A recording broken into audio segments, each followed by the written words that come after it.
Yeah, yeah, yeah, yeah, yeah. Yeah, yeah, yeah, yeah, yeah, yeah, yeah.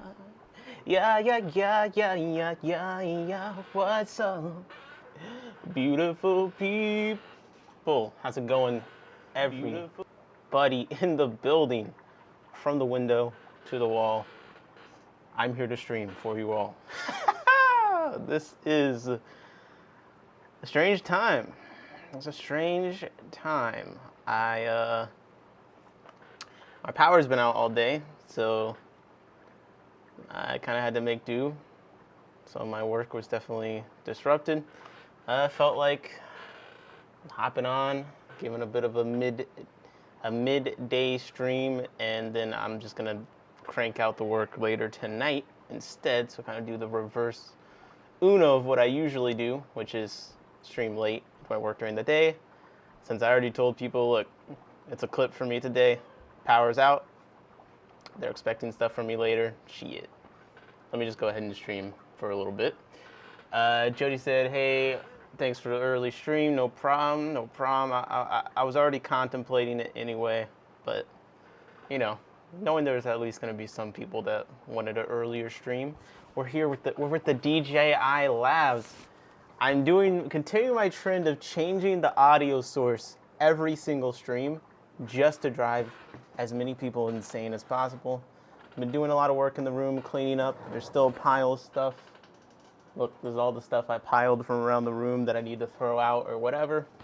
I moved the Higer tank. It's in the corner behind this computer, actually. I was having a hard time just opening up the space, man. Okay, I'm opening up the space. Now, I did go to Becca Goldring's room, and they gave me more appreciation for having space. So one takeaway could be, well, I have plenty of space. It's time to get cramped in here. But the other could be, yo, I got more than enough tanks already, so let's just focus on keeping things open. We'll see what wins. I guess it depends on how many fish I buy, right? Did you watch Nick's replay from last night, Jody? Lots of Loach info. You know what? There was a lot of good Loach info. Wasn't as much Hillstream Loach info. I feel like a common misconception, Jody, correct me if I'm wrong, but I kind of feel like Jody is into the Hillstream loaches more, but people just kind of lump all the loaches under. But I feel like secretly it's really just the Hillstreams that has Jody's heart and soul. I will say the most relevant thing was just we went over a paper that found some secondary sexual dimorphism in the family Botidae, which apparently hadn't been found before or something. And I guess one thing was just, okay, one of the traits they could determine the difference between the sexes was the pectoral fin size, and that was something that maybe could be seen in other families with loaches. So maybe that's probably something already on people's radar for sexing these hill streams. But the more interesting one is that they like zoomed in on the pectoral fins like a lot, and they could see the tubercles. Now I've seen on hill streams like the tubercles on like the head and stuff, but there are tubercles on the males of some species in the pectoral fin, like in the middle of the rays, which was pretty crazy to see.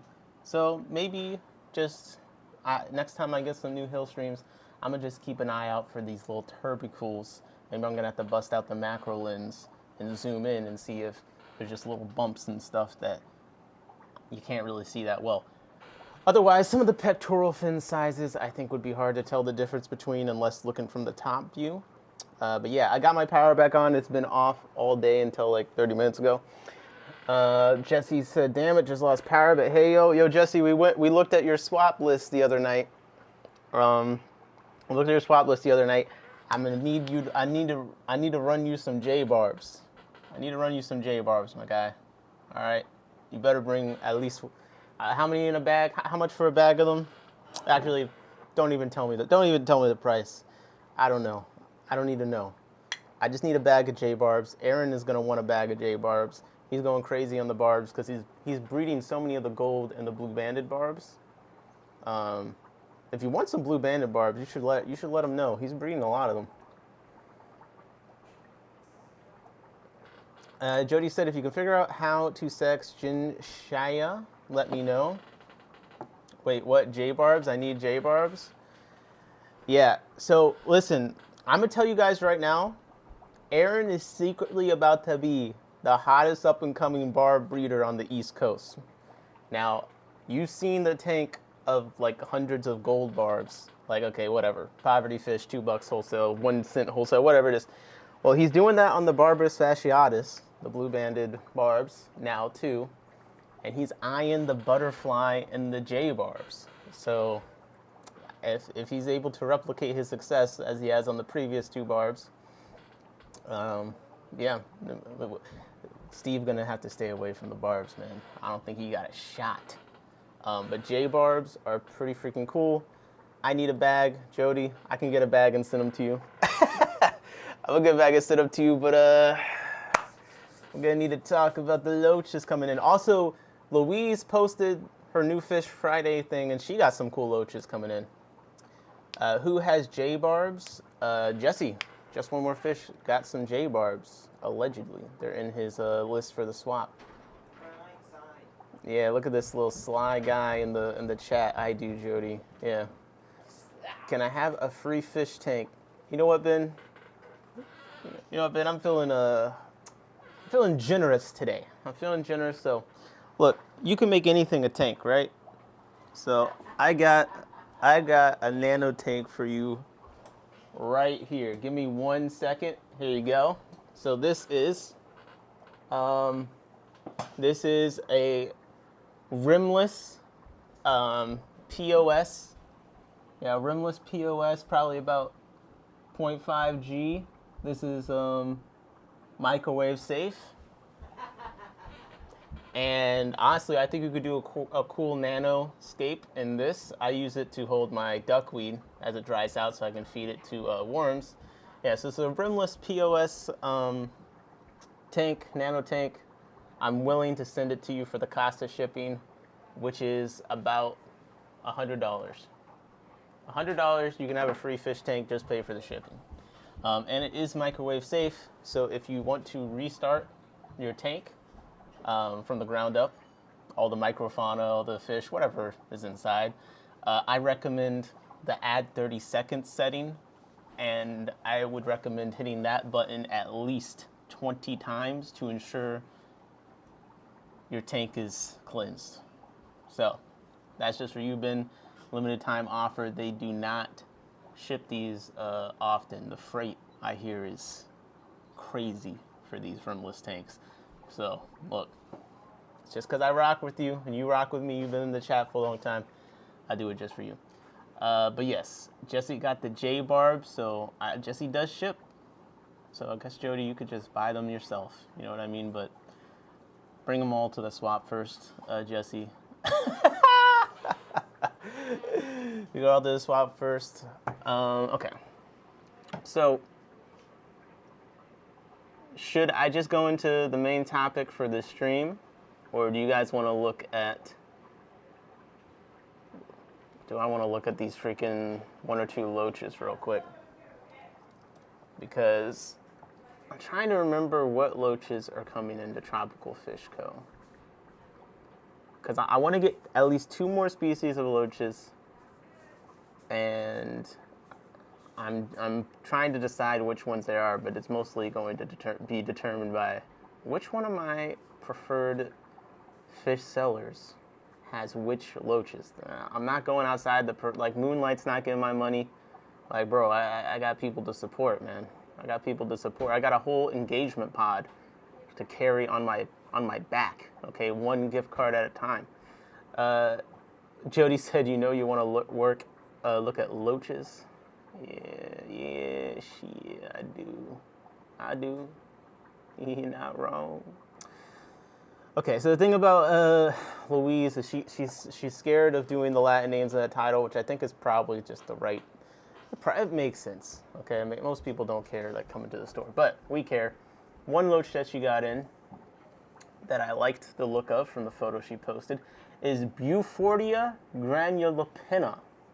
All right, so before we get into this, because last night when we were doing the loach thing, I was going to look up some loaches and just see if we, on the Hillstream loach side, if we can find anything interesting on them. So I'm going to get into that now because this just came up organically. But the main topic, that's the title of the stream, which we will get to, because we will, but you know how the stream works. This is whatever we feel like.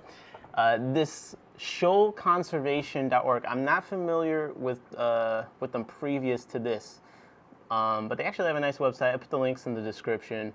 And kind of like with the care species thing, they have some conservation species that they think are endangered and stuff and want to bring attention to. It's kind of cool. We see, SHOAL fills a significant gap in conservation to deliver urgent and impactful conservation for the world's most threatened freshwater fish, suffering from decades of neglect, much like my pinky toe. Honestly, I have not ever gotten a pedicure. This is really not relevant, but you know, decades of neglect. I'm, in my 20s and I haven't gotten a pedicure. It's time. I got Pandagar. That's like the fish they put on people's feet, but I haven't put my feet in the water with the fish. I put the fish in the water with no feet. So, beyond that, suffering from decades of neglect, freshwaters are at the sharp end of Earth's biodiversity crisis. Anyways, cool little org. We'll look more into them. But the thing that caught my attention was this tiny fishes article. And it contains, I want to say it's like 50 species. I don't know, it's a good amount of species in here. Where they have a list of their tiny shoal priority fish, so we'll have to look up a bunch of those. But then they have nice little write-ups on these really small, like, these are the real nanofish, okay? I think this cover shows it well. Like, that's 10 millimeters, and they show the one fish that they list here. Definitely a lot of tiny clear fish, for sure. But some of them are pretty interesting. Like, this one here particularly caught my interest. That's from Australia. Yeah, excuse me. We brought in the Bufordea zebroda. Now this one got zebra in it, so the price just went up $30. Okay, zebra. I know what that means. Okay, that means stripes. That means it's gonna look dope. Yeah. Honestly, compared to this last one, they kind of got a similar vibe. This one's got a bit more modeling on it from some of these photos. But let's just do the typical name and then add research after. And let's just see what comes up, okay? Like, I haven't really had a lot of people that are like impressed by my research. There's not people coming out the woodworks like, man, how do you do it? How do you find all these papers and whatnot? The truth is, you just Google shit. Now, a lot of stuff you can find Googling just the name and then research after it.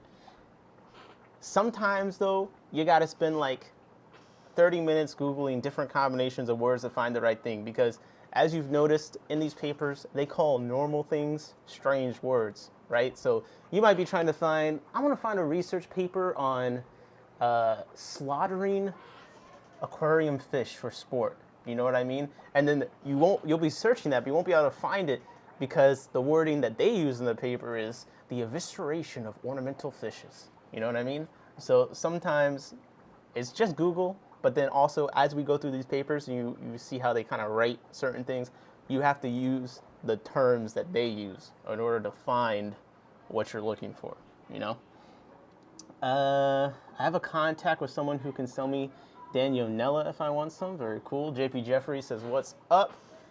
Johnny Best said, we talking real nanofishes? I'm in. Yes, we will be talking real nanofishes. But we're going down a bit of just looking at some loaches. Now, I don't know. I want to know about Bufordea just in general because I know nothing about these species names or whatever. And like, Soelia, gastromyzon, pseudogastromyzon. Bufordea just seems so different. You know what I mean? Johnny Best said you put in the time research. I do put in some time. I have a Discord where I post kind of my research as I find it. And if you're in there, then you'll know that I do go through periods where I spam like 20 links so I can come back later and find them. Jody said, we also brought in Bufordia quachuensis. Yeah, that's a nice one. That's a nice one. But let's just take a look at what they be talking about when describing some of these. Because this caught my eye. Taxonomic resolution of the hillstream suck loach. Bruh, the suck loach? I don't even like calling things sucker fishes, but yo, that's the suck fish. Holy pozzaroni. Okay, Bufordia, pingy species group, cryptoforms, gastromyzon today, and 2 new species from southwest China. So Bufordia granulopina and Bufordia viridis. This is 2014 in July. They were described. So this should give us exactly what I was looking for, which is information about this family, right? Because, again, I'm more used to Swellia, gastromyzon, pseudogastromyzon now is kind of entering my scene. So I want to see what they're describing this shit under and what the difference is. Jody's like, I already know all this. this stream just got boring. The genus Bufordia belonging to the order Cyprinidiformes and the family Gastromyzontidae is distributed in the upper and middle regions of the Yangtze River system and the Pearl River system, which I believe the Yangtze River system contains some of the cave loaches that we were talking about the other night.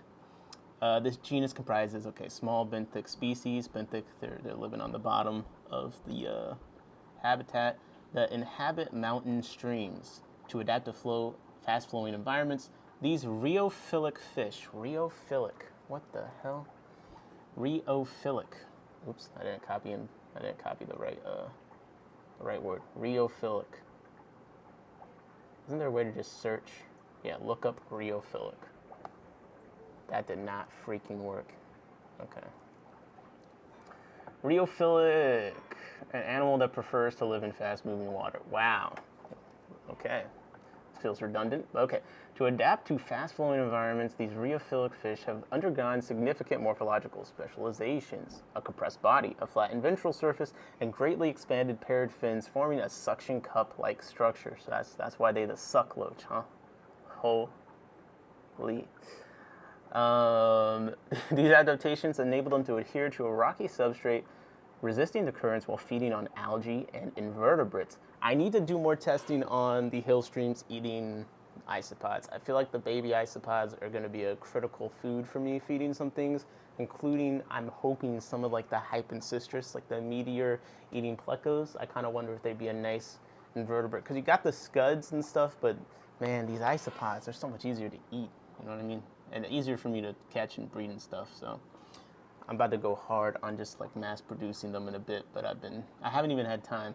Okay, in 1932, Hora established the genus Bufordia for gastromyzon species distributed in China based on the absence of a continuous, elongated skin flap between the bases of the pectoral and ventral fins.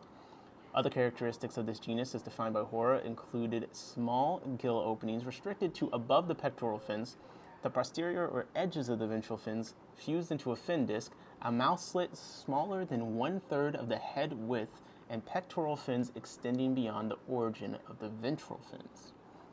So these are the diagnostic features they use to differentiate the species within the genus. All right, so at the onset of this study, which is in 2024, July, the catalog of fishes had recorded 13 valid species within this genus, 12 of which distributed in China. Among these, Bufordia yenenensis is particularly controversial. Ooh, now we're talking controversy. Now we are talking.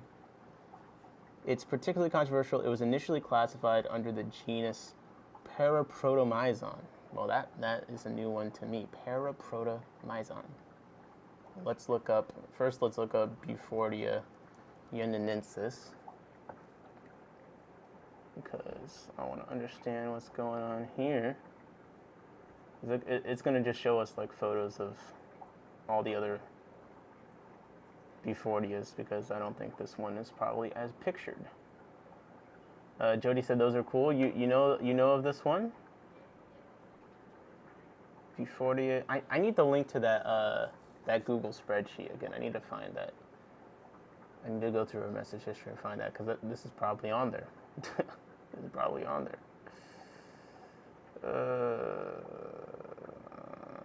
I'm trying to find a photo of what this could be. Whoa, this guy looks crazy. Oh yeah, Bufordia neolenensis. This thing looks nuts. Is this the one I was looking up?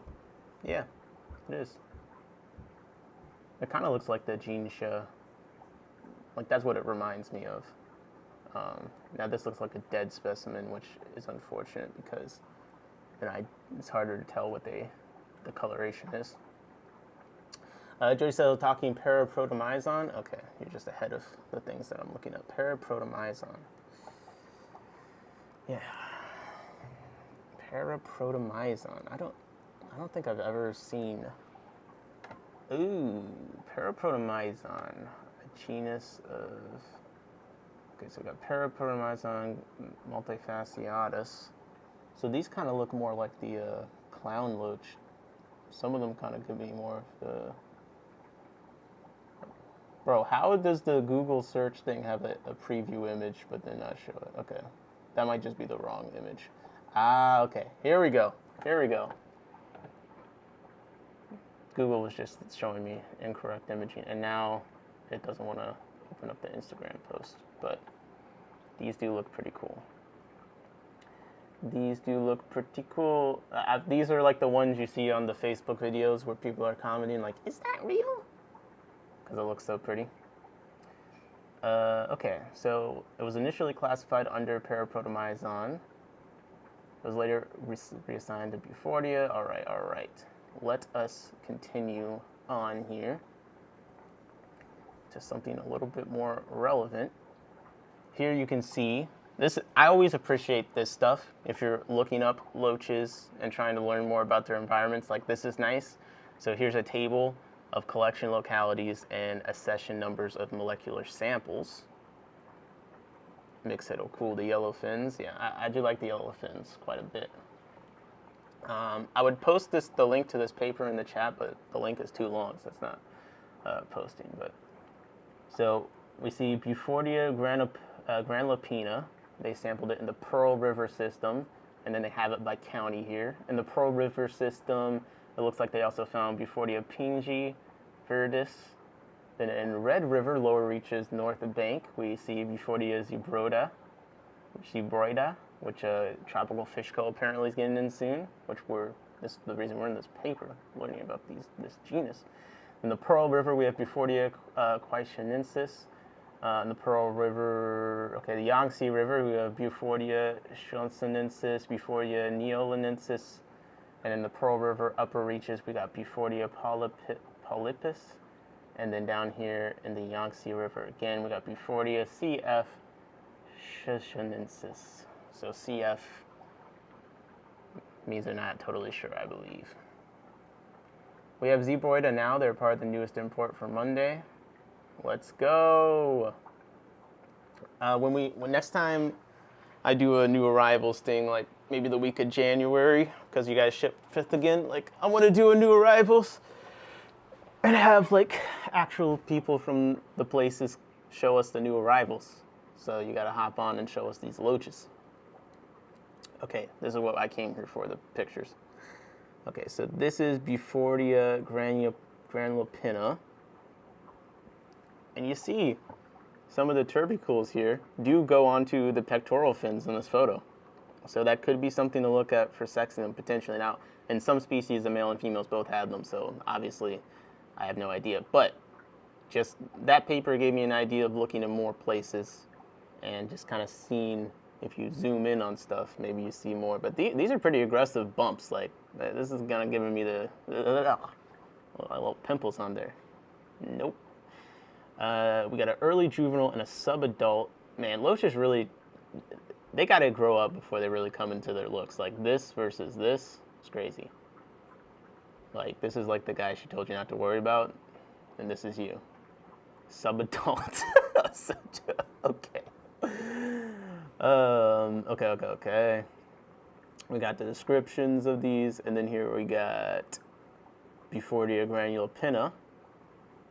And this looks like two specimens from two different regions, so they're showing regional phenotypes. So in Tianlin County over here, we kind of got more of a grayish, almost like a bluish gray kind of base colors, you know, with some grayish green modeling in here, and then the kind of white colored fins, which is a nice little contrast. But then over here, now this is the guy she told you not to worry about, the Gyeonggi County paratype. You know, this is the Instagram videos. They'd be like, oh my God, is that real? I mean, we got green on here, we got hints of red over here, we got a white outline on the pectoral fins. Like, I love the white outline on the fins on loaches, looks fucking amazing. Okay, that's why I like the Chantonixus, and I'm sad that I failed them so hard, because that white outline on their body shape, just, it stands out quite a bit. What's up, Beto? How's it going? Cam Jam, how's it going? Beto says, Jody, do people usually keep only one species of loach? Can they be mixed up without hybridizing? I mean, if you mix them from different genuses is the word, then you're probably fine, I believe. So over here, this is cool. So if you're trying to identify loaches, I'm gonna put this research paper in the Discord research channel, just because I think this is kind of a cool one. When you're trying to identify loaches, a paper like this actually can be helpful, because they do have some diagnostic features for the different species. So on the left, it lists the species, and then here is some of the key characteristics that are diagnostic. So for instance, vertical stripes on the flank, apparently they consider to be diagnostic for a couple of species. So for Zebroida, they have present vertical stripes on the flank. The type of lower lip is pinnate. They have a range of the pectoral branch rays, and the pelvic branch rays, and the dorsal branch rays, and the anal branch rays. They have a lateral line canal pores and scales count range, and the means and stuff for all that. So if you're ready to get intense with it, in theory, you could identify a bunch of Bufordia or confirm what you have using this key.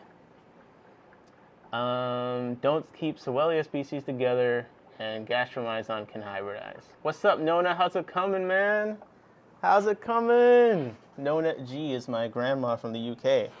Almost always in the comment section. I really appreciate you and your comments, Nona. I'm glad you're able to catch the live and stop by and say hi. Jody's asking Beto which species they're looking to keep together. Ooh, now this is nice. Collection site of the holotype, and they have the holotype coded by this long-ass code. Bufordia granulopinna from the Luzao River. So check this out. So it does, you can see there's like a faster moving portion, but like honestly down here doesn't look that crazy. So they probably have some choice in like where they want to go. But this is giving me some inspo for my Hillstream tanks. I'm trying to decide if I want to rebuild my 20 long stands.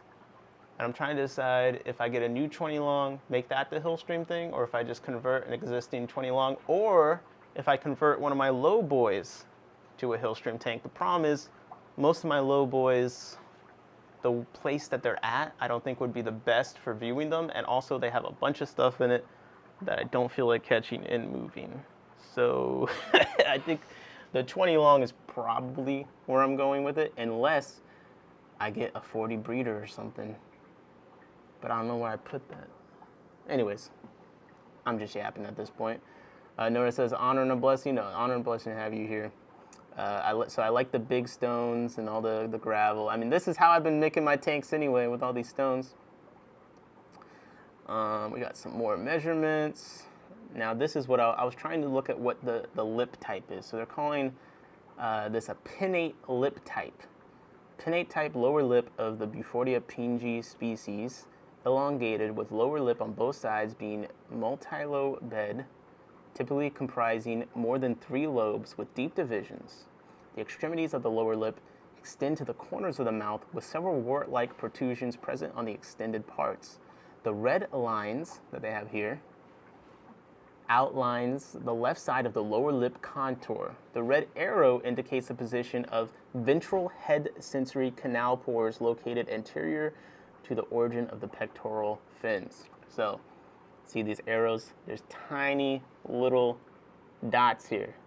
That's what they're saying are these sensory pores. You could almost really miss it because there's so many little dot-like things, but once you see them with the red arrow, the ever helpful red arrow, it does become a little bit more obvious.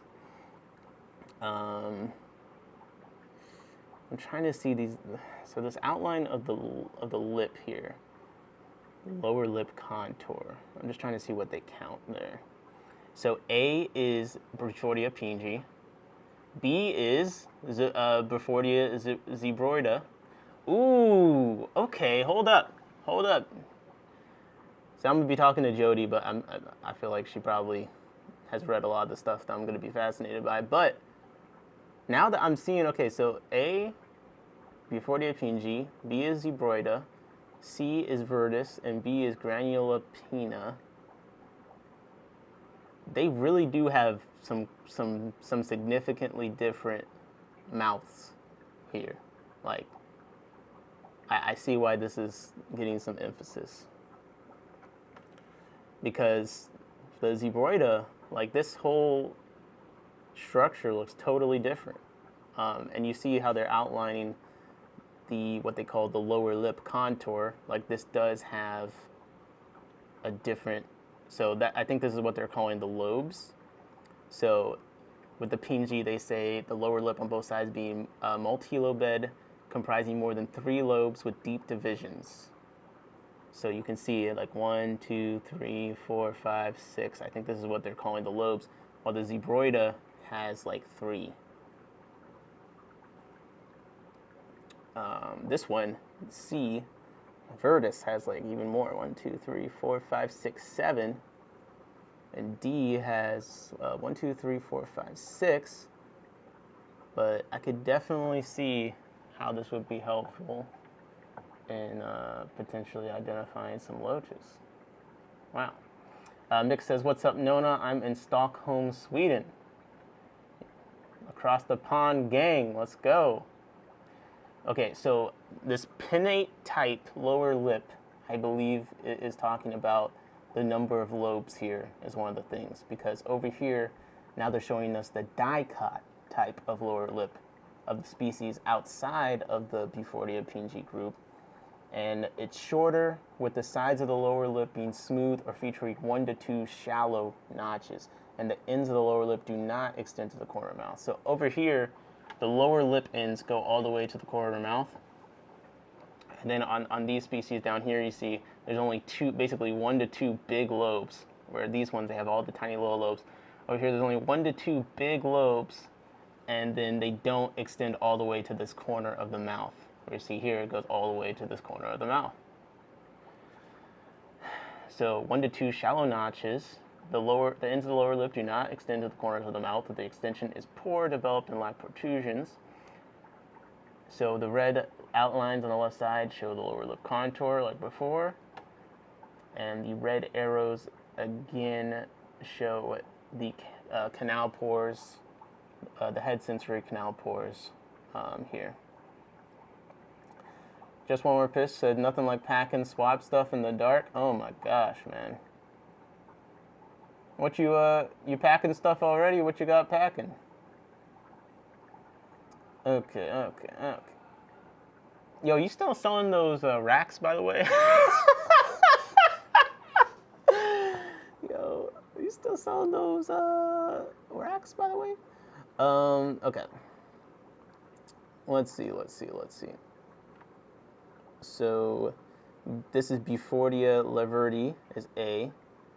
Burfordia quachoensis, which is another tropical fish co-pickup, is B. It's got a crazy upper lip here. C is B cyclica. We got D at B intermedia polypsis. This is Hungoshuensis. B shuensis. B nualensis. And I is B lili. Botanical Shrimp Envy, Fish from Punk stuff, and yeah, I still have the racks. Man, this guy's getting started early. Let's go. Oh wait, we got some sexual dimorphism for some Befordia. Now I think Jody was asking about gastromyzon, but look, I'm behind on this already. So, holy, let me see. So on the left we have males, and on the right we have females, and it looks like the tubercules do seem that we'll see what they actually write down. But Sage Cave of Wonder says, "Are you studying fish for school?" Nope, I'm just studying fish for the love of the game and for anyone's entertainment that happens to tune into the stream. The love of the game. Listen to me. It's all a part of the game. I know heartbreaks, setbacks. Okay. So the females do have some tubercles in this middle row with C and D.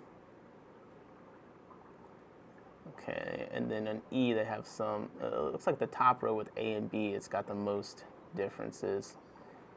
Nick, you never answered my text. I'm allowed to bring my bag rack, right? Yeah, you should be good for the bag rack, I believe. You should be good for the bag rack. I will double check, but you should be good. Because I asked when you said it previously. So A and B is Virtus, C and D is Pingy, and E and F is Granulopinna. So sexual dimorphism within the Befordia pinges group, with males exhibiting well-developed and numerous nuptial tubercles on the head compared to females. So yeah, that is quite a big difference between the two. What's up? Nona says, "Hi Mike, but I'm Warner over here in South Devon, England." Very cool. Among the 42 species examined, one with 6 branch rays and a dorsal fin, inhabits shallow streams with rapid currents, smooth pebble substrates that adhere to crevices between stones, feeds on algae, small invertebrates, and consumes mucus from freshwater fish carcasses. Wait a second. So I should be feeding my slaughtered fish that I've killed in my incompetence to my loaches so they can eat the mucus from the freshwater fish carcasses? Is this the missing ingredient of nutrition? Fish mucus. Okay, let's figure out later what is fish mucus comprised of. Okay, let's think about that for later. Someone remind me. Okay, that's kind of cool. And its name, Granulopinna, Latin granulo meaning grainy, and pinna meaning fin, referring to the well-developed tubercles on the pectoral fins. So there you go. They even made the name all about it. So yellow, we got the Tropical Fish Co. new arrival B. zebroida, its range that they collected them in. Pretty big distribution compared to the B. ping that they collect. This is let's see, is this from the collected or just known ranges? Distribution of the species, blah, blah, blah, blah, blah, blah. Okay, this looks like it's from where they collected from. All right. So this is Virtus, and they got the specific holotype. We got the early juvenile and subadult photos here, which is pretty helpful, honestly. And some regional phenotype stuff. And it says, exclusively found in small tributaries from the Chungyang River, the Ziyang River, the Lili River, and Wuming River to the Yu River Basin, the upper reaches of the Pearl River System, central Guangxi, and eastern Yunnan, China. The name Virtus, from the Latin meaning green, perfect, describes bright green coloration over the dorsal body after sexual maturity in nominative masculine. Okay. We propose the Chinese common specific name. You guys translate this. I don't know what this is. Here's the Chinese common, the proposed Chinese common name for Befordia virtus. So this seems like it might be a little bit less heavy flow. I don't know. Is this more flow? It looks like a little shallow say a tributary. I don't really know what the definition of a tributary is. A river or stream flowing into a large river. Okay, I can do that. I can understand that. Man, I didn't expect to go this deep into. Oh, here we go. Zebroida. Befordia zebroida. Here we go. This is one of the ones. I have to figure out what Befordia I want. Come on. This is personal. This is personal for me. Okay. So, we got two different region types, Guangdong County and Napo County. Do you see some heavy turbulation on the ones on the right? Coloration and preservation. Preserved, let's see. The body closely resembles B. viridis, but significantly different in stripes pattern coloration. Preserved specimens from subadult to adult stage. Body brown, yellow to gray. Okay, I don't care when they're preserved. What about when they're alive? Excuse me. In life, body brown, yellow to golden in dorsal profile. Mature individuals with more vivid golden coloration and fin membranes pale yellow. Inhabit shallow streams with rapid currents and smooth pebbles. Feeds on algae, invertebrates, mucus from fresh fish carcasses. Exhibits territorial behavior. Okay, it's kind of cool. They care about their community, man. Territorial behavior. Let's put a positive spin. Exclusively in small tributaries on the north bank. Have you ever seen? I've seen my reticulated hill stream loaches chase off some other kinds of fish before when they're getting territorial. It just looks so funny when they're like this flat little fish like hovering at things. It looks very harmless and silly, but okay. Tributaries. I got the tributaries going on. Do we have any discussion about the sexual dimorphism between them, this species? Let's see. This is about taxonomy, morphological characteristics. Okay, this is the pingy species group.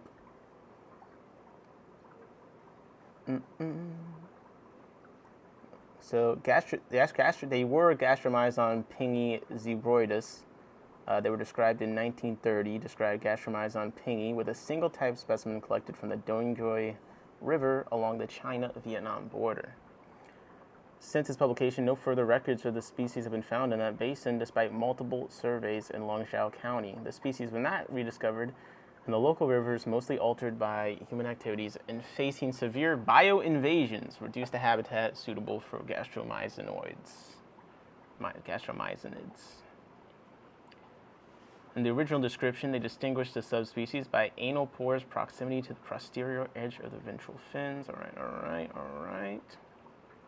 So I got redescribed later on.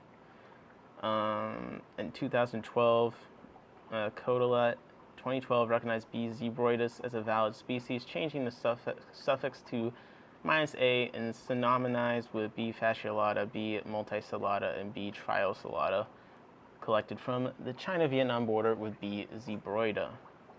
So from B. zebroidus to B. zebroida. Okay. And we got a key to the Befordia pingy species here, the ID key. All right. Damn. Okay. I went off the deep end on that one. that was a bit of a quick random deep dive. There's the loach hour. I hope you guys appreciated that. Now that I'm through with the loaches for now, let's get into this mini fish situation. So Johnny, wake up. Here we go. So, SHOAL put out this tiny fishes list. the miniature marvels that slip through the net. And again, I love this on the cover. It's got the 10 millimeters. Let's just do it, 10 millimeters to inches. JP Jeffrey said, love it, appreciate you. So 0.39 inches is the size of this one fish on the cover.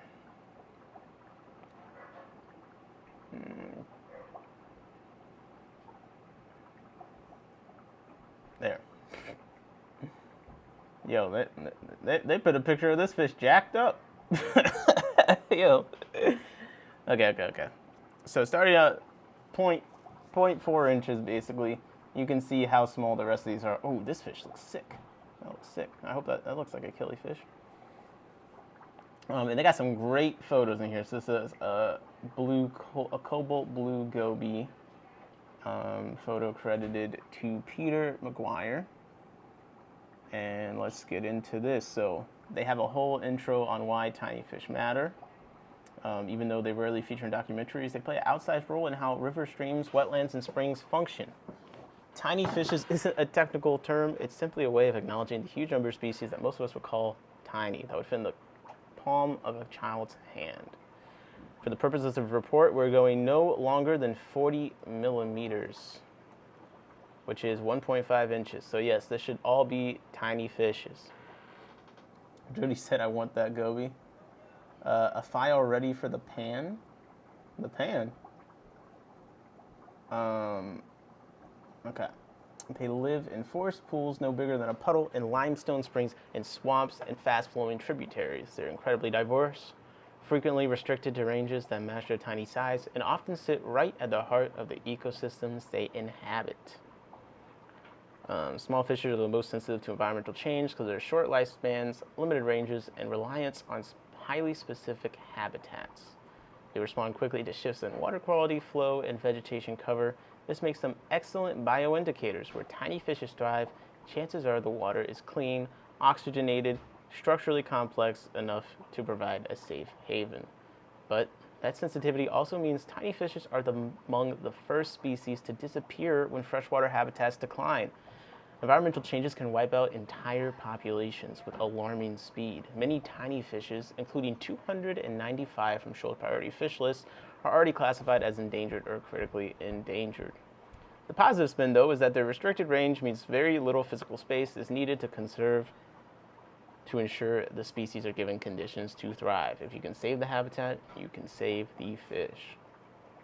So let's take a look at some of their picks of fish here. So the first one coming up is the Indonesian super dwarf fish. Now, when you put super in front of something, I feel like instinctually I'm thinking of something that's bigger, like, oh yeah, the super mega, you know what I mean? But this is the super dwarf, so it's super small. Paedocyprus progenetica. And this is, you can see it's all of its damn organs right here for sure. You can see all of its organs. And it's like half his freaking body. It's just, looks like a tiny little clear fish with a little blue-green shimmer at the top.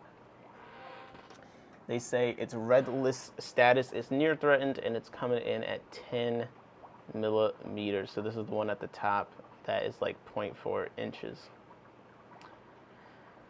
If you were to scoop a jar of dark tea-colored water from a peat swamp in Sumatra and hold it up to the light, you'd be forgiven for thinking it's empty. But if silver flashes past the gas, no longer than 10 millimeters, it could be the Indonesian super dwarf fish. They call this a fish that looks unfinished. Does it look unfinished? Some people like this. The red on the gills plus this little, I don't know, some kind of intestinal line or I don't know what this is. It gives it almost like a zombie vibe just because of all the red. At first glance, Paedocyprus progenetica almost looks transparent. You can see the faint curve of its spine in good light and even its internal organs. Part of this is due to its size, at under a centimeter long. There's very little space for anything, but part of it's evolutionary adaptation. These fish have simplified skeletons with far fewer bones than most species. Some structures that other fish develop as they grow never appear. Ah, that's why they say it's unfinished, because like it doesn't have as much structure as other fish do. So to biologists, this fish almost looks frozen in childhood. It keeps features that usually vanish as other fish mature. This is called paedomorphosis, adults retaining the traits of youngsters. It sounds like a compromise, but in reality, it's a clever strategy. By truncating development, the species saves energy and remains small enough to exploit the miniature world around it. Miniaturization in vertebrates is very complex. You can't just make an animal smaller like shrinking a photo. Internal organs still need to work, muscles need to contract, and the brain needs to fit somewhere. That is a tiny fish, man. That is a tiny fish. They say its genome has been paired back to one of the most compact known for a vertebrate. Several genes found in nearly all other fishes, including some involved in early development, are missing entirely, yet the fish thrives. Mick said, I just found Amania normani on my LFS wholesaler list, $8 to $25, each small, 6 to 8 centimeters long, large, 8 to 12 centimeters. The Vietnamese giraffe loach. That does got a funny little face to it. Bro, I look up the loach name and it's like a music artist, Normani. It's crazy. Yeah, it's a cool looking loach. It's a unit. Whew. So where they are, the water is dark, soft, and highly acidic. In some places with pH as low as 3, similar to vinegar. Jesus. These tiny fish are in vinegar. Most fish can't tolerate such conditions. Their eggs fail, their gills struggle, or their bodies can't regulate salts and acidity. But this fish is unbothered. It has evolved for this place, and because of it. Peat swamps are low nutrient environments. Food is scarce, oxygen can be low, and water depth fluctuates wildly across the year. So these are adaptive fish. Man, look at that. Look at them in this tiny bottle between 2 fingers. That is a small fish. That is a small fish. Jeez. Live food? New live food? When the news of its discovery spread, it symbolized 2 things: the astonishing biodiversity that remains hidden in the world's freshwater systems and how rapidly some of these ecosystems are vanishing. They are in places converted for agriculture, drained for oil palm plantations, or ravaged by fires. These landscapes have been shrinking for decades. Man, this is where they're at over in Sumatra. Keychain tank, yeah, easy to ship size-wise. Indeed. Since it's so closely tied to peat swamp conditions, its presence or absence can tell scientists a great deal about the health of the swamp. Here's another photo of the Indonesian super dwarf fish. Jeez.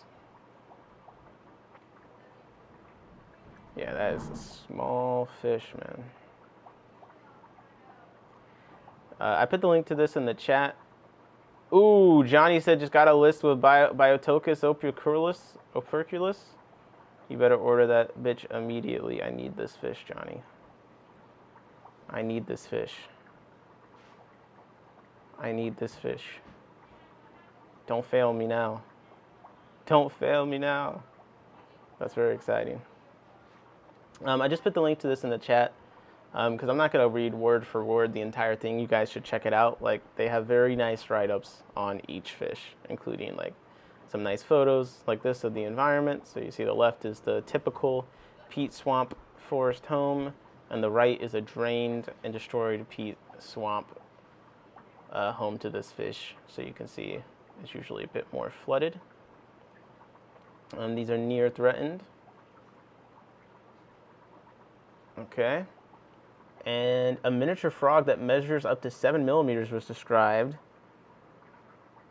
Wow, that's a small frog too. This fish was considered the smallest vertebrate on Earth before that, but this ignores the methods of measuring fish, and amphibians differ. There have been reports of smaller vertebrates, but one should compare things that can be compared. This fish has been recorded as the smallest vertebrate species based on an unambiguous criteria. The smallest adult female defined by the presence of ripe eggs. Okay. And here's the miniature frog on a coin, some kind of coin, to show how small it is. And this is how small the frog is compared to this 10 millimeter fish. Johnny still got to pass on them for now. We got to start selling more fish. Damn it. I'm not doing my part. Okay. We've got another near threatened translucent microfish and Cerebium microglassfish. Danionella translucida and Danionella cerebrum. I think we talked about Danionella cerebrum kind of recently, actually. These are in slow-flowing turbid streams of southern and eastern slopes of Bagoyoma. This is Myanmar. Two of the planet's tiniest vertebrates doing big things. Both are nearly fully transparent cyprinids whose adults barely stretch past a centimeter. Translucida was first described in 1986. Okay. Roberts captured adults no more than 1 to 12 millimeters in length. Mick said Translucida is the one I can get. Very cool. Very cool. 2021, Daniella cerebrum was described as a new species. Through molecular analysis, they showed that many laboratory-held fish thought to be Translucida were actually this new species. Wow. Basically indistinguishable appearance. So this whole time they had the wrong fish. We need that molecular analysis. Now, this is what I thought. The Daniella cerebrum males are known for making large drumming sounds generated by a specialized drumming muscle attached to the swim bladder. The sounds are over 140 decibels measured at a short distance and are so loud that researchers have reported hearing it from across the room. So this is a fish that's like below half an inch making a sound that's over 140 decibels loud that you can hear across the room. So, according to Brits, these sounds are important for intraspecific communication, which results in quite complex behavior repertoire. This is their least concern, and Translucida is least concern, and Cerebrum is not yet evaluated. You can see their range over here in Myanmar. Coming up next, this one, I think this is when I started paying attention to this list the most, because this is a cool little fish. This is an illustration by Georgie Bowl. The banded Neolibius, a miniature tetra barely reaching 2 centimeters, known only from a few vegetated channels on the Bartos floodplains of Upper Zambeze in Zambia. J.P. Jeffrey says, I'm inspired to build a tiny fish room for microfish. Or a big fish room for microfish. Think of how many microfish you could fit in there. Now, these are critically endangered, described by Wine Miller and Kelso Wine Miller in 1993. And it looks like they have a limited range, which is part of why they're endangered. Okay. They occupy shallow, slow-moving habitats, clear, shaded with sandy or leaf-littered substrates and dense marginal vegetation.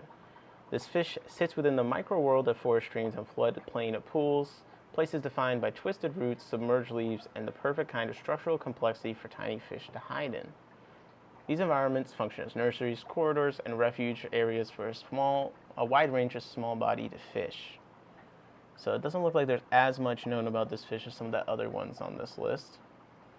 But would you like to work on the banded Neolibris? The broader IUCN Freshwater Synthesis for Africa recommends for critically endangered, restricted floodplain fishes like this one the protection of remaining natural river stretches, avoidance of further canalization and drainage for agriculture, and the maintenance of natural floodplain dynamics as key priorities.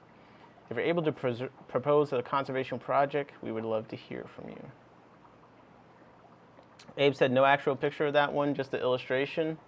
Yeah, that's what it's looking like from here. Oops. But it does seem like, that's what I was saying, it does seem like they don't know as much about this one as some of the other ones. I mean, the picture looks accurate. It kind of looks like some of those Aphanius, like the kind of zebra-looking Aphanius, that are just kind of like white-bodied with some gray stripes. Yeah, these look like a cool little fish. And I think they said it's a tetra. Fairly easy to spawn like most Tetris, Johnny said. Okay, Johnny. Now this is one that caught my eye. The red-finned blue eye, Scotchergenixes vermeilpinus.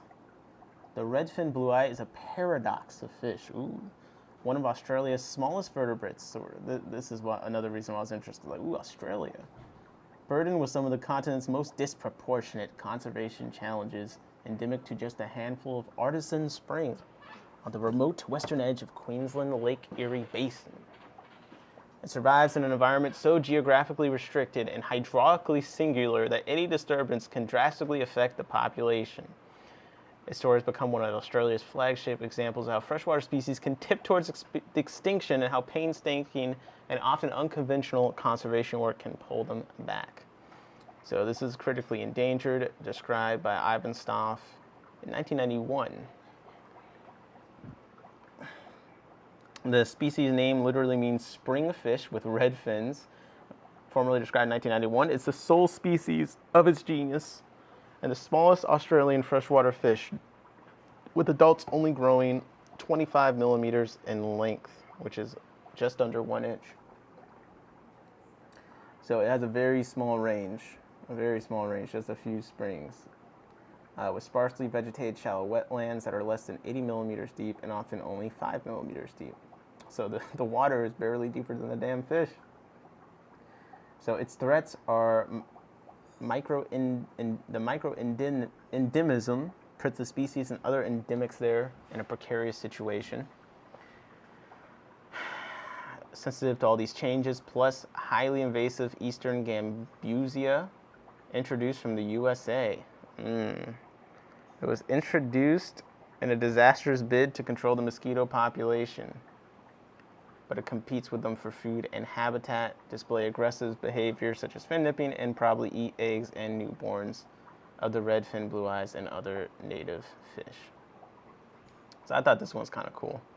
It's like a killifish, like a pup, one of the more pup fish like killifish mixed with the Illuminatus.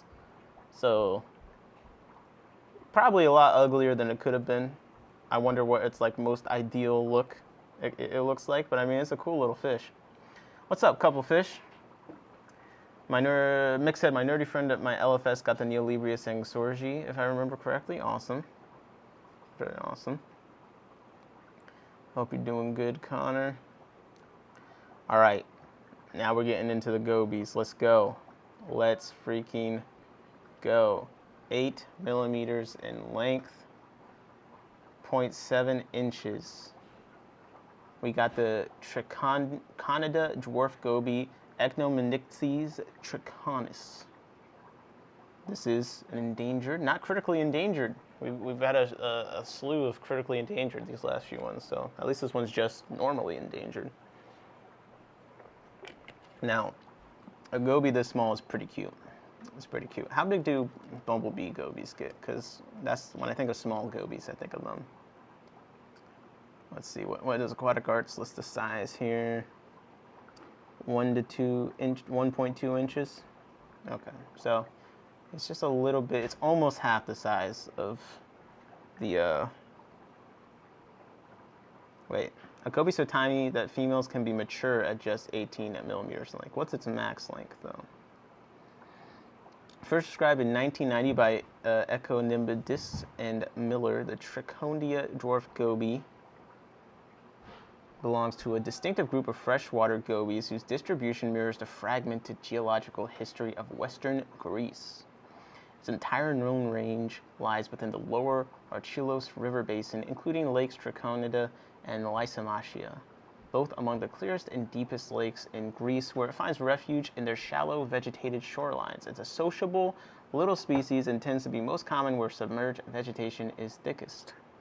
Highly planted tank, let's go. A bottom dweller in aquatic plants, reed beds and sheltered bays down to 15 meters. It also turns up at stream mouths and sometimes forms small shells near the surface over gravel and stones. It relies on the shallow plant-rich microhabitats to provide color from predators and support the zooplankton the species feeds on. Its closest relative includes the western Greece goby, Echomedicthes pygmaeus. I did not copy the right word. Yeah, this is a cute goby. Now this pygmaeus one, this is another one that gives me darter vibes for sure. I think just because of the speckled coloration and stuff. That's a cute fish too. Well, a little less. I think this fish looks better. Okay. Let's see. Their threats. Declining water quality, it looks like. Lakes shifting towards eutrophication. The zooplankton communities the gobies rely on change too. Weakening a vital food source. Okay. Fishing practices add some pressure.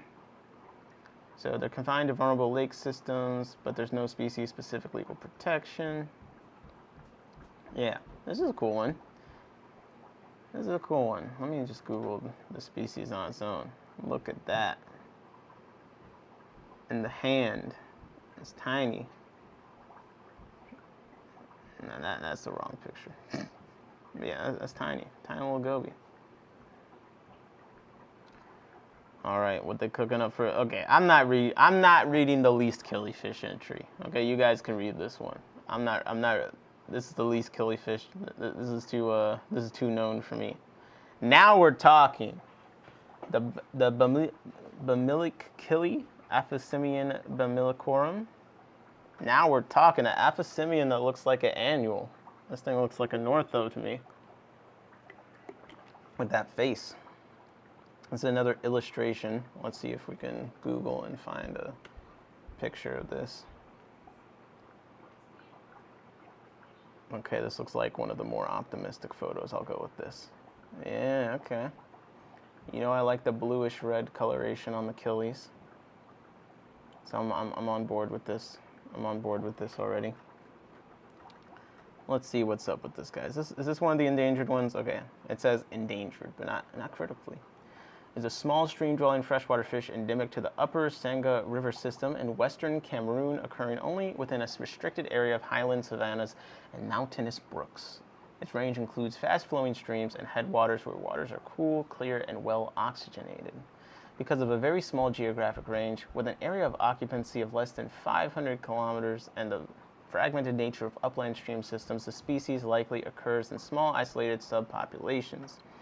Adults reach around 40 millimeters in length, the maximum size that qualifies for this report, and belongs to a diverse African killifish assemblage. Physiologically, the species is a bottom spawner depositing eggs on or near the substrate. The incubation period is reported to be roughly 1 month. So this is one you could probably water incubate. The fact that it's a bottom spawner laying eggs on a substrate suggests that its reproductive success depends closely on good substrate quality and stable stream bed conditions. Good substrate quality. Makes me think. Disturbances to the riverbed, siltation and sedimentation, disturbance from human activity could directly harm reproduction, providing insight into why habitat modification is such a high impact threat. Okay. Now this one, this is a surprise. I was not aware of this, but they're listing the coral red pencilfish, Nanostomus mordenthori, as critically endangered. It's on their SHOAL priority list, described in 2001. The coral red pencilfish is a vividly colored fish from deep in the Peruvian Amazon. Its maximum length is 35 millimeters. Its outstanding red and black stripes and generally peaceable nature have made species highly sought after. The over-collection that has resulted from this has put immense pressure on wild populations and has become the fish's biggest threat. Populations crashed catastrophically due to intense fishing, leading to assessors in 2016 to categorize it as critically endangered. Now, this is kind of news to me because I feel like I see this fish all the time. I don't know if the ones in the trade are mostly bred at this point, but yeah. It's not all the time you see an aquarium fish where they say that the collection of it for the trade is one of the main pressures, because a lot of fish you can catch them from the wild sustainably. So this definitely stood out to me. So the natural distribution appears extremely restricted, only ever recorded from a small tributary of the Nani River in Peru. Interesting. Why did I think that? You know what? I'm thinking of Brachypteridae. I think Brachypteridae is the one that's more widely distributed, right?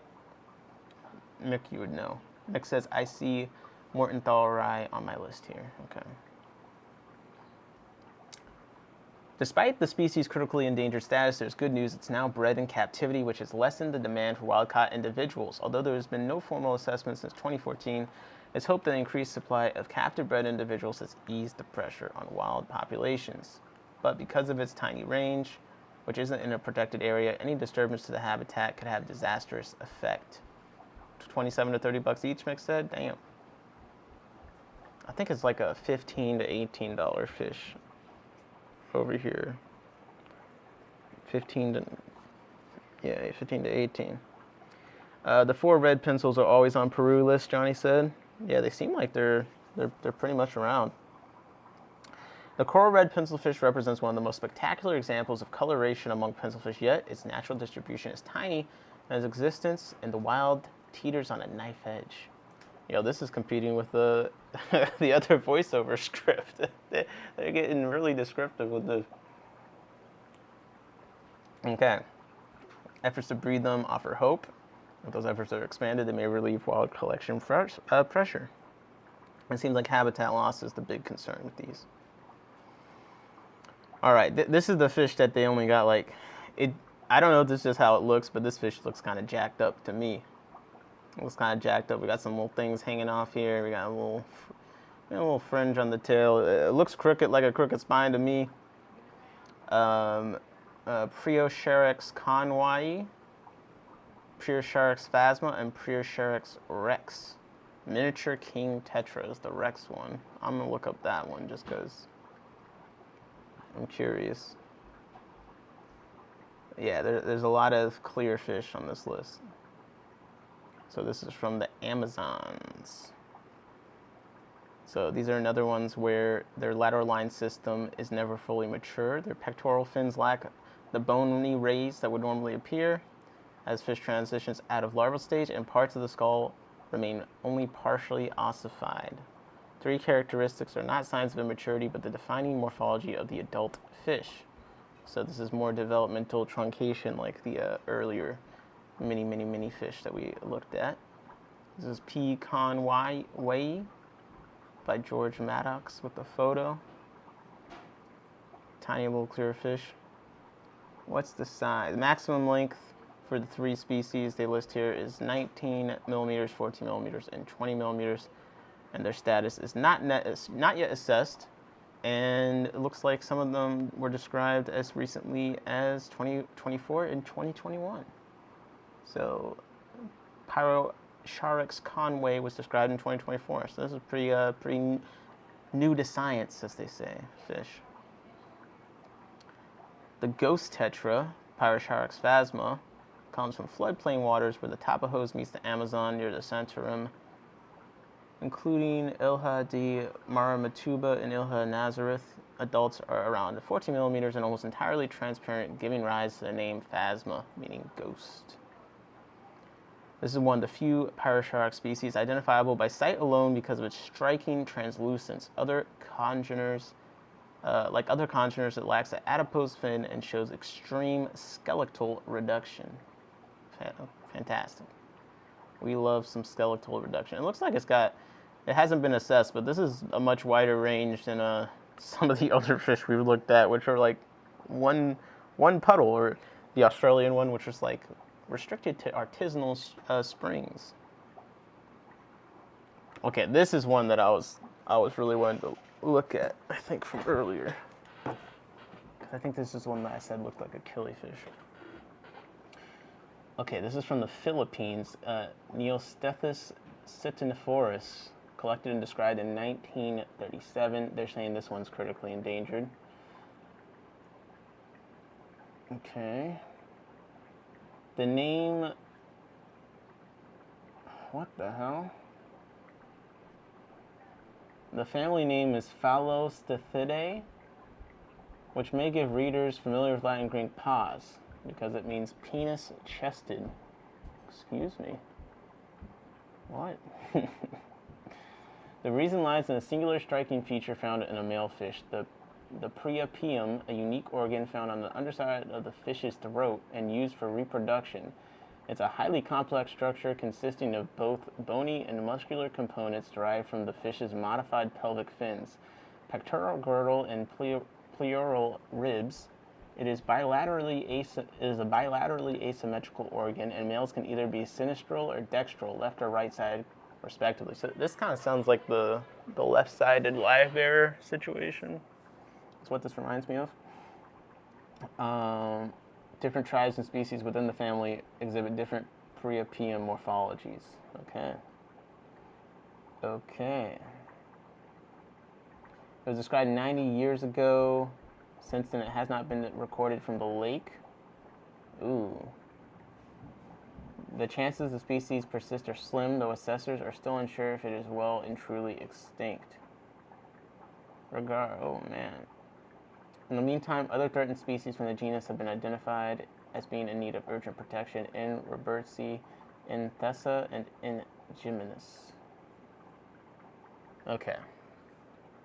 So, I'm going to post a link to this again. We've reached the end of like their write-ups, but here we have the SHOAL's list of priority fishes. And on the right, we see how they list it, like critically endangered. I think it's from vulnerable to critically endangered. And it's a decently long list.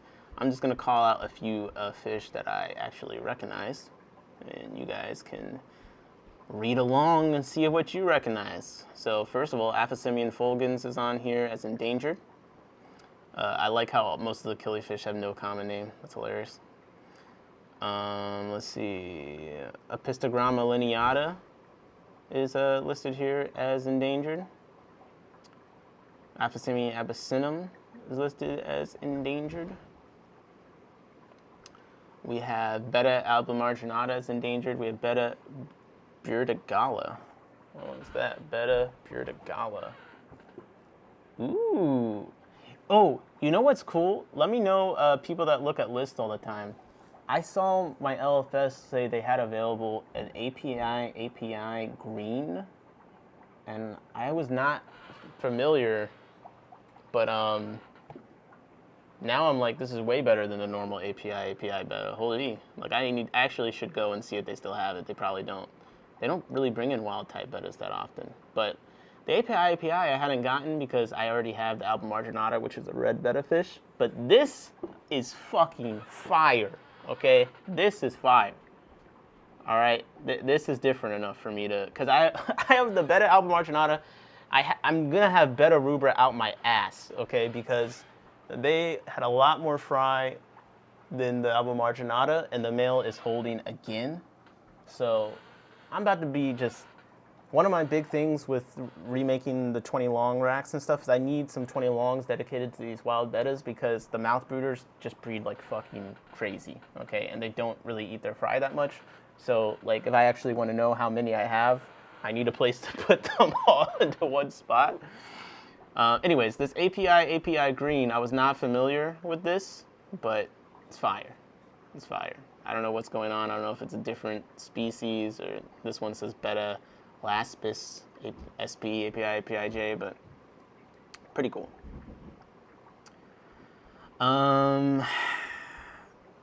Yeah, we got betta rutilans, critically endangered. Betta shanoids is endangered, of course. Let's see. What else do I see that actually? Corydoris gladiaceae, Gladys cory, is critically endangered. Corydoris gladiaceae. I'm not familiar with this one.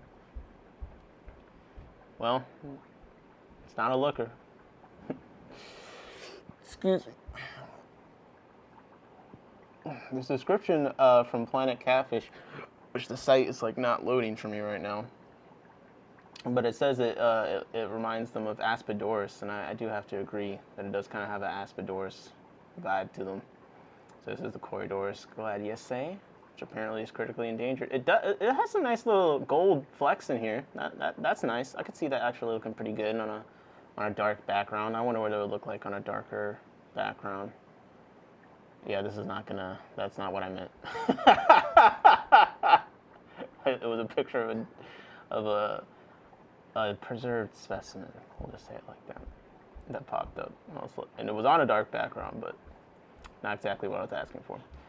We have Corydorus Hephaestus as vulnerable. So that's the fireball chores, right? Come on, Jody. We got Daniel Ethromicron. Daniel Ethromicron. Wait, was that Daniel or was that Dario? No, it was Daniel. Really? That's the emerald? The emerald? They're just endangered. Call me when it's critically endangered. Okay. Elisoma Okati. I'm not familiar with that one. Okati. Yeah, I mean Okefenokee. Blue barred pygmy sunfish. Elisoma okati. Okatie. It lacks a lateral line, has relatively large eyes, an upturned mouth, and rounded caudal fin. Oh, that dorsal kind of looks really long. I don't know if it's just a picture. Similar to the Carolina pygmy sunfish. What are these fucking common names? That don't help me. The blue-barred pygmy sunfish, like they're all blue. Jesus. It's listed as a species of concern in South Carolina and Georgia, the only two states where South Carolina and Georgia. That's why I mostly know the Florida ones, though. Minor juveniles, Nick. It'll be a hot minute before they mature. Come on, bro. You're a company now. Like, where's the magic hormone? You got some like radioactive bloodworms or something. Like, can we get some Spider-Man action going on here? I don't know. Hit up Marvel. They gotta have some ideas. Got a lot of Gambusia here as critically endangered. I don't know anything about Gambusia. Gambusia beebei. Gambusia beebei. I'm sure it's going to be ugly. Yeah, pretty much. But they're listing that as critically endangered. What else do I see there? We got a bunch of Hyphesobricon on here. Hyphesobricon colonestis. I definitely know that one. Yo, Ross makes me feel like really lazy because he is so good at the Latin name stuff, and like I know a few things, but like for instance, like yeah, I should have known this was the fucking blueberry tetras. Like that's what this is, right? No? Yeah. Like seriously.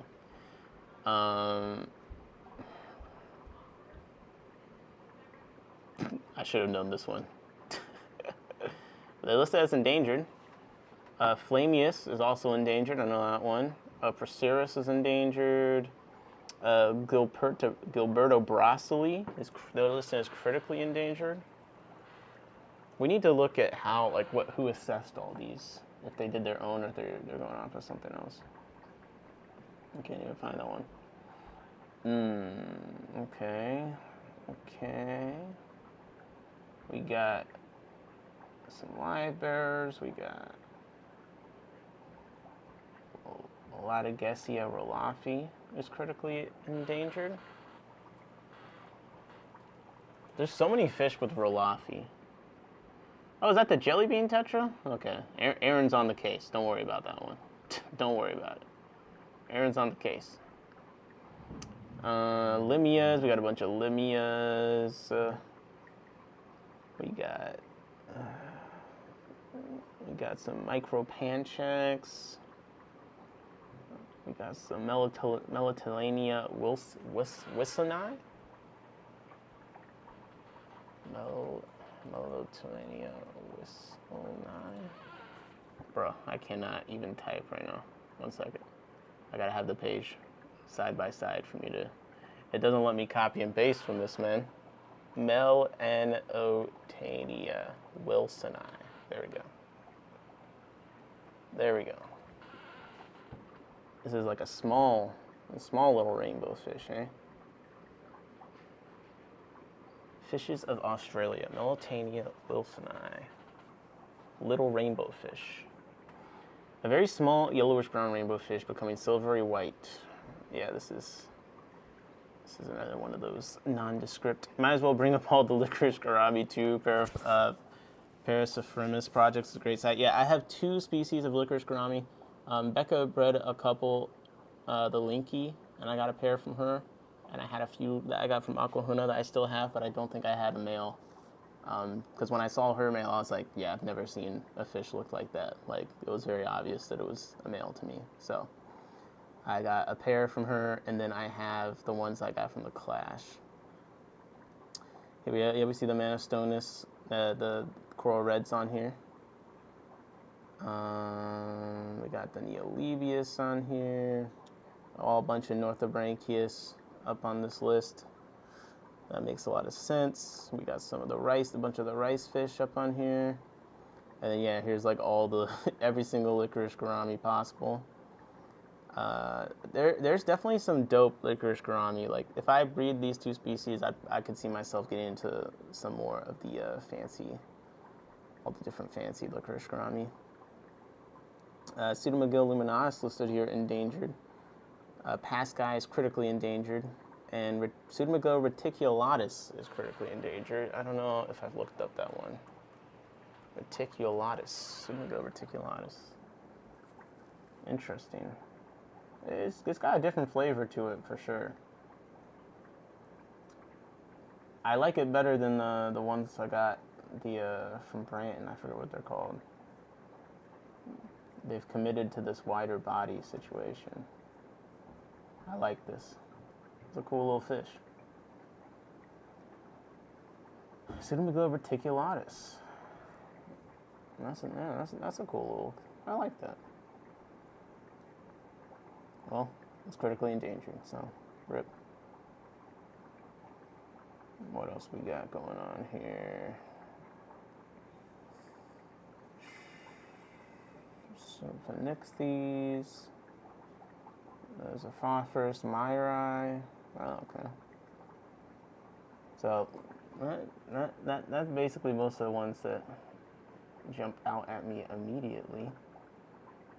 But it's quite a long list. Jeez. And I got all their references here, so that's nice. But let me just take a quick look. Nick said, and all the Diapteron. Yeah. Pretty much all the killifish you just throw on there.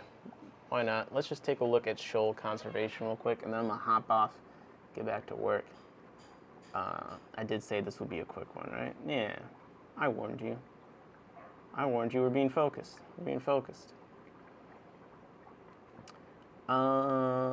Okay. So, shoalconservation.org, SHOAL, and they got some impact stats. I got to figure out what's going on with these people and what they're doing. Hey, yo, if anyone from Shoal ever sees this, I would love to have you come on stream and talk to us about what you got going on, because I had not seen this before. But I'm trying to figure out. I'm trying to see if you guys actually got something crazy going on here, man. They got a nice little website. Okay, so they got it's the Mobilize pillar. 3 strategic pillars. Capacity building equips organizations and individuals in priority countries with know-how and equipment to act. I like that. They got new species reports. Ooh, new species reports. I like that. Okay, so they're doing these new species. I feel like I looked at. I've looked at these before, not on stream. Okay, okay. They got the new species reports on here. That's kind of cool. I mean, just based off the write-off we just read, I already like this organization, because that was it seemed like a lot of effort was put into that. It was pretty nice. They had some nice photos and things like that. And they got a full list of new species on here. Jesus Christ. Hey, look, Bufordia viridis is on here. And Granula pinna. Let's see, any other hill streams on this? I'm sure there's definitely hill streams on this. The Pseudogastromyzon has got to be on here, right? What is this, 2024? Maybe not. Maybe not. Well, anyways, I'm getting distracted. That's beyond the point. Barboids gracilis is a small one too. A small one of what? Oh yeah, it's a tiny little 1.8 centimeters. Oh yeah, the dwarf ember barbs. Yeah. Yeah, I feel you. What else they got going on over at SHOAL? I'm just trying to make sure. How often are they writing articles? That's my thing. I love when there's some site like this that actually regularly does articles. I'll sign up to their newsletter so I can keep track of this. Anything cool shows up. I just need okay, this is May 2nd, 2024. This is 2023. That's a cool looking photo. But where, like, I need the like most recent articles. Okay, view all news stories, latest updates. Okay, so this is 18th of December. We just read that. They were at the IUCN World Conservation Congress. Africa's Forgotten Fishes report. Okay, they got a couple of cool things up here. Jesse said, got a group of them too. Only 5 made it. Damn. That sucks. I'm sorry. Okay, here we go. October 23rd, 2025. This is when they went to the IUCN World Conservation Congress. Wow. This is in the UAE. Okay. It looks well attended. We love to see that. We got some motions and a list of the motions that they're following. That's nice. They got a governing the shoal. Their booth drew crowds with an interactive fishing game where visitors could win priority fish posters. Oh, that's cool. Look at this. Priority fish posters. That looks like a licorice gourami there. What is that? That's like it looks like an API, but I don't know which one actually is. And we got a killie up here. Like a barb. We got a little live bear there. Yeah, that's a nice idea. They do have some nice little posters and stuff. I think that's probably effective. October 21st, congratulating this guy on retirement. July 10th of this year, we got Africa's Forgotten Fishes. And this is a 29-page situation. Okay, so they're putting in some work over at SHOAL. Oh yeah, this is cool. Collecting a bunch of nice photos of fish is always going to be appreciated. Look, I've got a volcanum or something splendid, killie or whatever there. Bunch of cichlids. Ah, this is a dope photo. Man, that's a dope photo. All right, SHOAL. I'm rocking with it. Keep it up. Keep it up. I'm gonna have to send them. One day I'll send them an email. Be like, can you come on stream and just talk to us? We want to hear about all the fishes that are endangered. We want to hear all the depressing stories about the endangered fishes and what can be done. What is our role in the hobby in the protection of these fish? Yeah, that's a good question. Poropanchex bouchardi. Mick suggests. Yes, this is yes. I am a fan of the Poropanchex. I did go through a period where I was really looking for these. Yeah, because I remember this article, The Jewel from the Congo. Because you guys know I got a soft spot for them lamp eyes. Epistogramma prucolapensis. Glasser's got the scoop. That's definitely an episto. It's definitely an episto. All right. My power's been on for an hour now. Yo, what's up, Jose? I'm actually just signing off. Just want to stop by, check in. I saw this pop up. I was like, this would be a good thing to just do a quick stream on. Chill out for a little bit. We did a little bit of Hillstream Loach, a mini deep dive at the beginning, so if you missed that. Ooh! Thank you for reminding me, Jose. So, let's just do this now.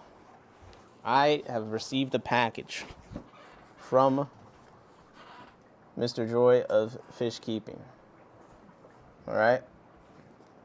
And you see, we've got the tasteful logo on the box all over.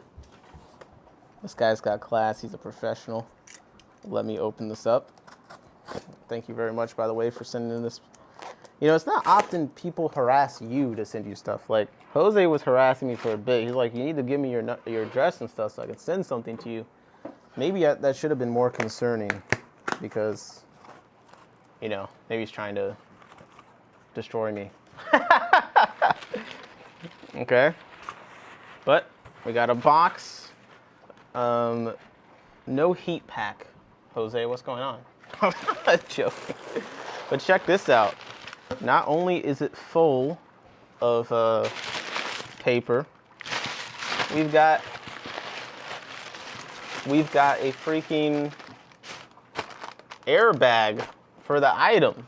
So everything is absolutely classy with this individual. So I have a box, and it looks like there's some loose items. These are going to be going on my Pelican case for sure. So first we got some stickers, and let me make the screen bigger for this. Looks like most of the 24-cent were arrived. Wow, you sent 24 out? I'm honored. Yo, this is a specialty item. You guys can't get this. Yeah, you can't get this. Jose exclusive. Let's go. Okay, so we got Discus North. We got Joy of Fish Keeping. Joy of Fish Keeping. Joy of Fish Keeping. Joy to the world. I'm keeping fish. Yeah, we're going to distribute these stickers throughout the room. And then we have a box. And the box on it says black. Now, I don't know if he's referring to my heritage. I don't know if this is a callback to when I searched black Venezuelans and the corridors did not show up. I know Jose did think that was pretty funny, but we just got black on the box. So let's see. Let's see if it all makes sense in a moment. Holy. Jesse's in the chat, said my box came through. Jose, thank you. It's in the fish room. Okay, so I'm about to join a group of elites. It's a big club, and we're all in it. So it looks like we got a mug. Jose said, I heard about when you go black, never go back.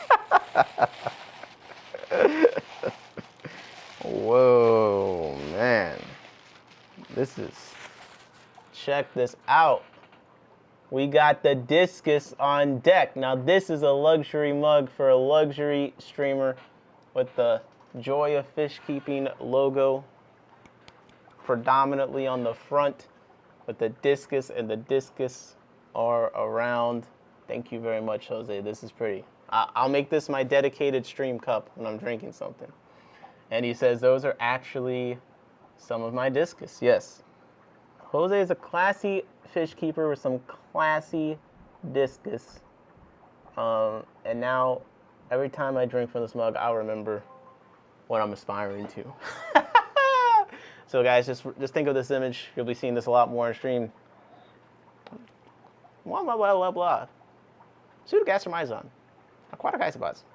Blah, blah, blah, blah, blah. This is what's going to be the vibe from now on the stream. So thank you very much for this. You'll be seeing this pop up on stream often. Mick said, that's a nice one. And JB Jeffrey said, ooh, nice. Yes, be jealous. Be jealous, man. Now I got the complete set. I got the pin.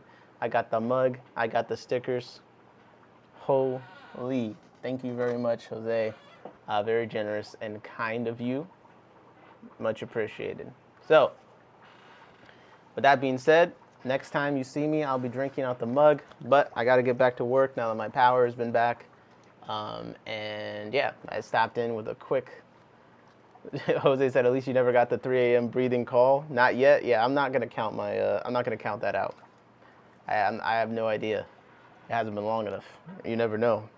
But yeah, stopped in with the quick one. If you missed the beginning, it was a pretty nice little loach thing. There was some Bufordia identification keys that we went over, and also some sexual dimorphism in some of the Bufordia. So if you're interested in that with the Hillstream loaches, check that out. I think we'll probably keep trying to do more loach stuff.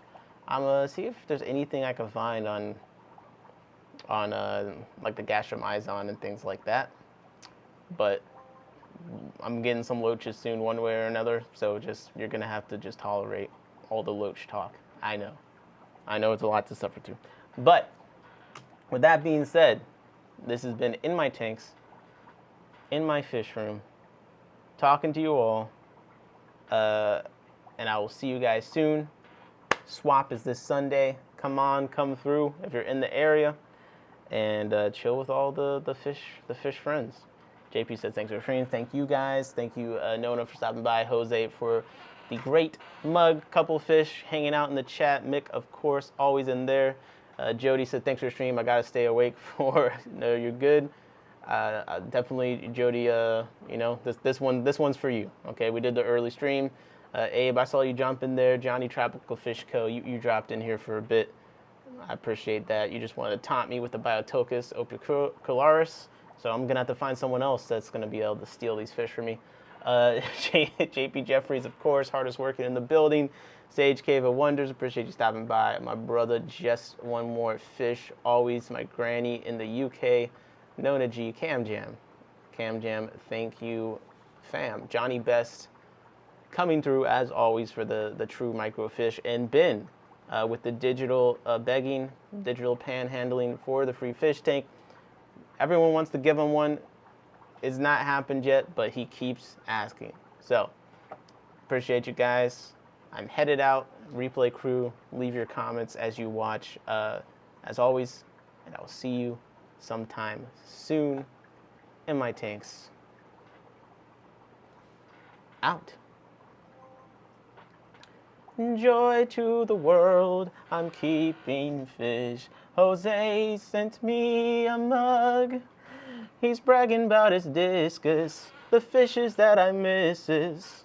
I'm too broke for this fish. I'm too broke for this fish. I'm too broke for this fish.